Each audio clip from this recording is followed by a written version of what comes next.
So when you give advice, one of the things about adab, and this is really interesting to me, adab is the ability to know the place of things and to give things their proper due.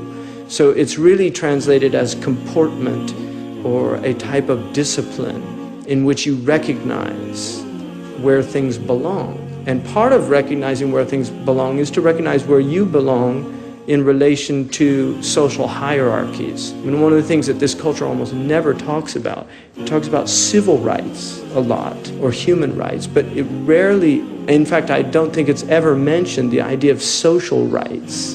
Is your right to have equality in society, you see, because that's a quote-unquote ideal of democracy. People are equal, but in fact, they're not. In this culture, it's very clear that there are social hierarchies.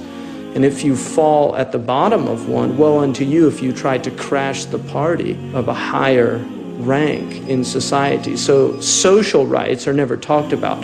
In the Islamic tradition, one of the really interesting things about Islam is it teaches us that there is an internal hierarchy that is known only to God. And therefore, it challenges you to recognize that everyone outside yourself may be better than you in the eyes of God. And so you have to have comportment with everybody, even a person that you might think is lower in social standing. They could be higher in spiritual standing. And this is why you had kings at the doors of beggars in the history of Islam. There's no other religion that I know of that has that quality, where you had literally kings at the doors of beggars asking for their prayers. The other thing that is really interesting is in this culture, you won't get people from Black Hawk or from Los Gatos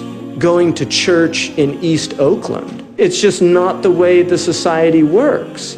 And yet in the Muslim world, the richest man could pray next to the most impoverished man in the same prayer line. And it's always been like that.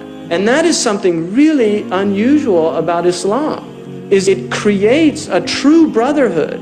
There's a recognition that people have things in the world that Allah has given them and other people lack. But that does not prevent you from seeing this person as essentially equal before God, and possibly, and in fact, probably, according to most of the hadiths about rich people and poor people, the poor person is probably closer to God than you are.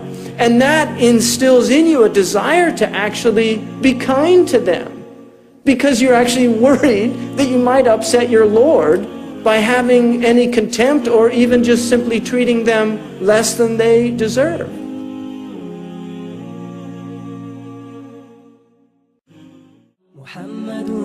سيد الكونين والثقلين والفريقين من عرب ومن عجم. محمد سيد الكونين والثقلين والفريقين من عرب ومن